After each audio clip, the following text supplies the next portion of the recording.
Hello everyone. तो आज हम आपकी इंग्लिश का बुक फ्लेमिंगो का chapter number 1 the last lesson पढ़ेंगे।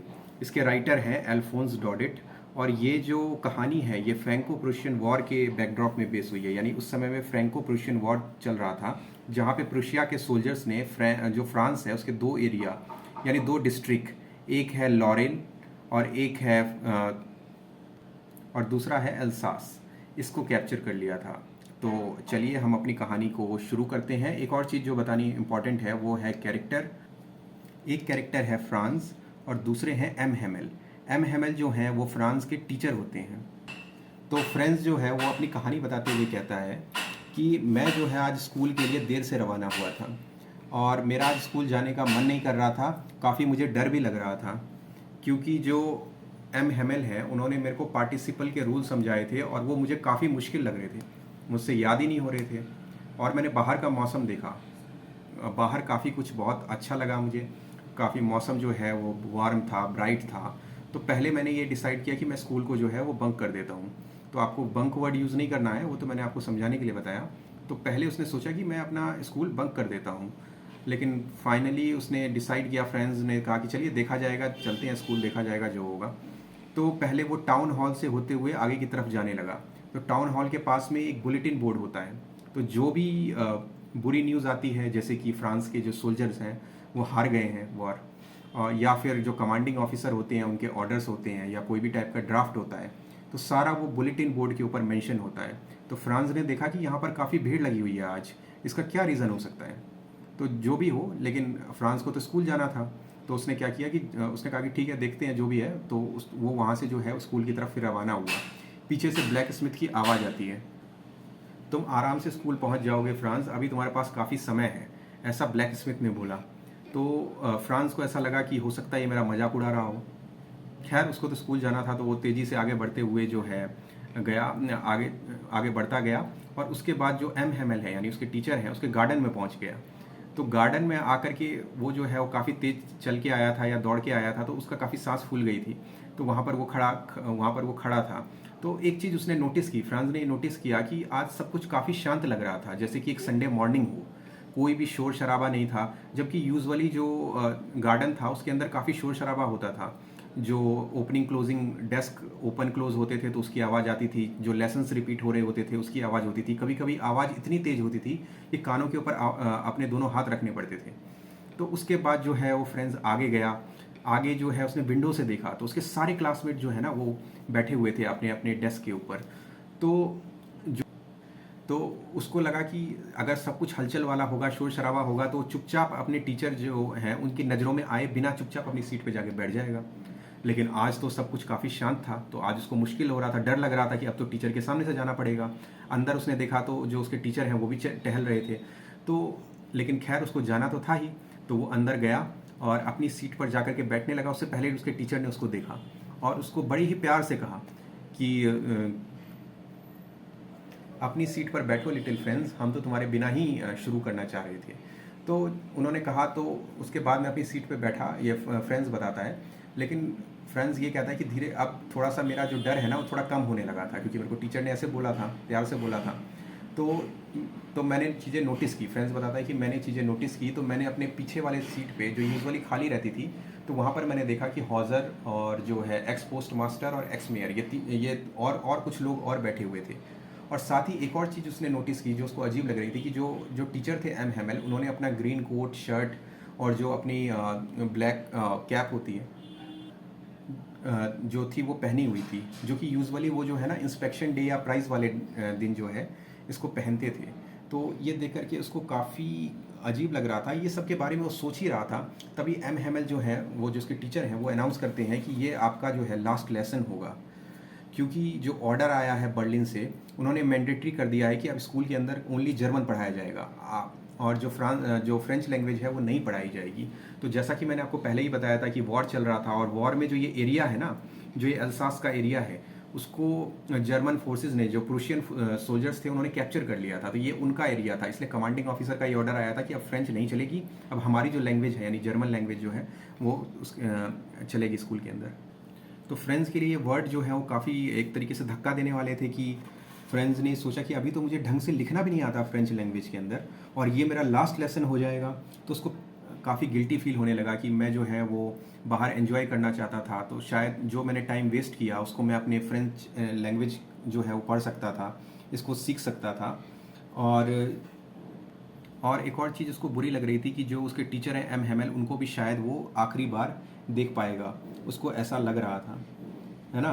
तो अब उसको समझ में आया, अब फ्रेंड्स सोचता है कि शायद यही कारण रहा होगा कि जो ये पीछे वाली सीट है यहाँ पर ये सारे लोग क्यों बैठे हुए हैं, क्योंकि ये जो हमारे जो टीचर हैं उनको एक तरीके से थैंक यू बोलने के लिए आए थे, और साथ ही साथ ये उनका रिस्पेक्ट था अपने टीचर के प्रति, क्योंकि जो उनकी फेथफुल सर्विस थी 40 ईयर्स की, उसको वो कंप्लीट करने जा रहे थे, ये उनका आखिरी दिन था, तो एक तरीके से उनके लिए ट्रिब्यूट देने के लिए वो सारे लोग वहाँ पर इकट्ठा हुए थे।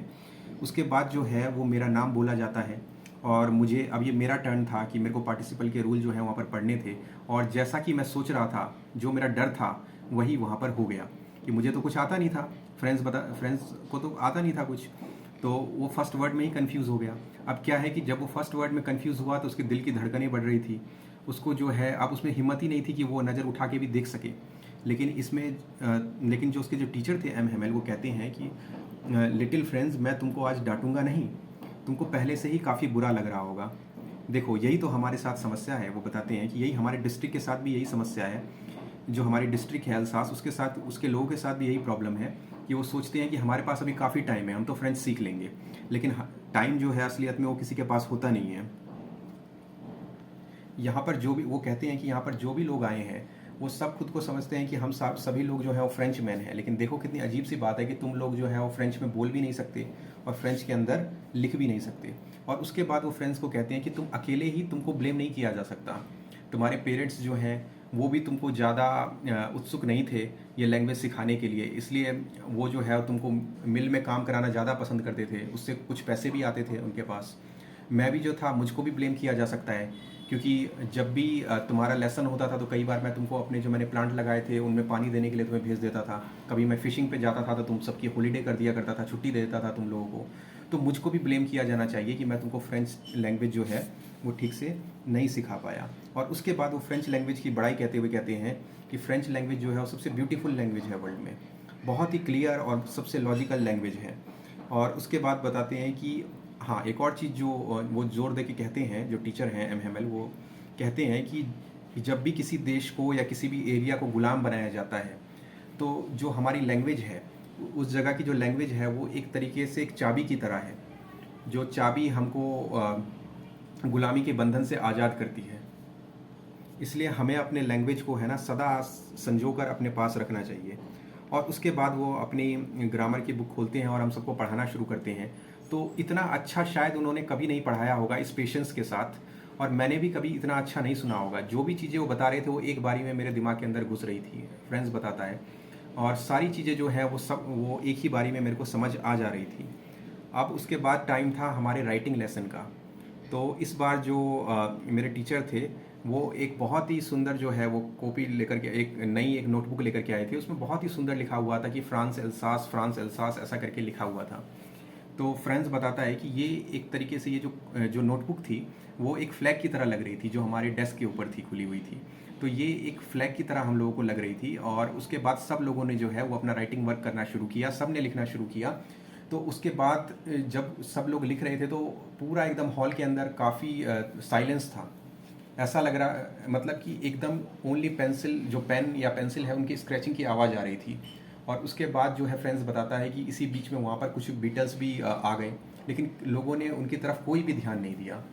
और साथ ही साथ वहाँ पर जो पिजन थे उनके भी कू की आवाज़ आई। तो ये सोच करके फ्रेंड्स सोचता है कि क्या आप जर्मन लोग जो हैं वो, क्या आप इनको भी, जो बर्लिन वाले लोग हैं, क्या आप इनको भी फ्रेंच सिखाएंगे, पिजन्स को भी क्या आप वो फ्रेंच लैंग्वेज में बोलना सिखाएंगे। और जब मैंने अपनी राइटिंग, फ्रांस कहता है कि जब मैंने अपनी राइटिंग के बीच में एम हेमल की तरफ, मेरे टीचर की तरफ देखा, तो वो काफ़ी मोशनलेस, यानी एकदम शांत अवस्था में अपने चेयर पे बैठे हुए थे, और वो एक एक चीज़ को बहुत ही गौर से देख रहे थे। क्योंकि जब वो शुरू में, उनका 40 साल का सर्विस था, तो जब वो शुरू में आए थे तो यही बेंचेस थे, यही डेस्क थे, जो ट्रीज़ उन्होंने प्लांट किए थे अब वो 40 साल में बड़े हो चुके थे।